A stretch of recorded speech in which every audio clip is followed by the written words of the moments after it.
আসসালামু আলাইকুম viewers, Arafat Anas cook and ব্লগে সবাইকে স্বাগতম। আজকে আমি রান্না করব চিংড়ি মাছ ভুনা। চিংড়ি মাছ ভুনা করার জন্য আমি নিলাম এখানে কিছু চিংড়ি মাছ নিয়েছি। চিংড়ি মাছটা আমি মাথার অংশের খোসাটা ফেলে দিয়েছি, আর বড় চিংড়ি মাছের মাথার মধ্যে একটু ময়লা থাকে, ময়লাটাও আমি ফেলে পরিষ্কার করে নিলাম। আর এখন এর মধ্যে দিয়ে দিচ্ছি অল্প পরিমাণে লবণ, আর দিয়ে দেবো সামান্য হলুদ আর মরিচের গুঁড়া দিয়ে একটু মেখে নিচ্ছি।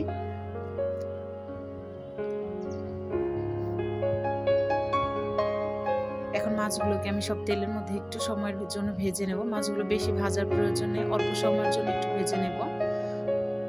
সবগুলো মাছ আমি দিয়ে দিচ্ছি।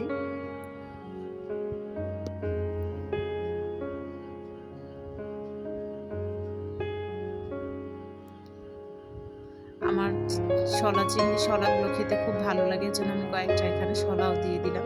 এই পাগুলো আমার আসলে বেশ ভালোই লাগে খেতে।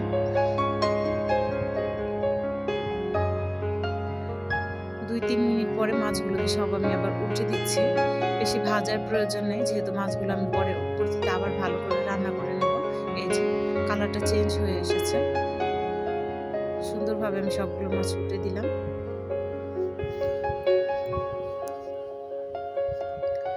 মাছ ভাজা তেলের মধ্যে আমি আরেকটু পরিমাণে তেল দিয়ে দিচ্ছি। এখন এর মধ্যে দিয়ে দিলাম 1 কাপ পরিমাণে পেঁয়াজ। পেঁয়াজের মধ্যে আমি সামান্য পরিমাণে একটু লবণ দিয়ে দেব। লবণ দিলে পেঁয়াজটা তাড়াতাড়ি নরম হয়ে যায়। পেঁয়াজটা দিয়ে পেঁয়াজটাকে এখন আমি ভালোভাবে ভেজে নিচ্ছি। পেঁয়াজটা একটু সময় ভাজা হয়ে গেলে এর মধ্যে আমি সামান্য পরিমাণে একটু পানি দিয়ে দেব মশলাগুলো কষানোর জন্য। এখন আমি সব মশলাগুলো দিয়ে দেব। দিয়ে দিলাম হলুদ গুঁড়া, মরিচের গুঁড়া, ধনিয়ার গুঁড়া,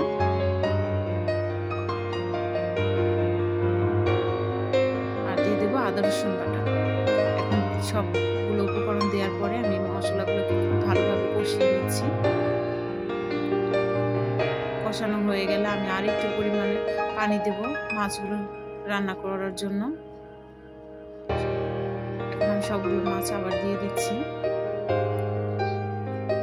মাছগুলো দেওয়ার পরে একটু ঢেকে দেব। ঢেকে দেওয়ার পরে আমি আবার একটু উল্টে পাল্টে নেড়ে দিচ্ছি। আবার একটু ঢেকে দিলাম। এভাবে আমাদের 10 থেকে 15 মিনিটের মতো রান্না করলেই হবে। এই যে আমার মাছগুলো রান্না হয়ে গেছে, দেখো কত সুন্দর একটা কালার এসেছে।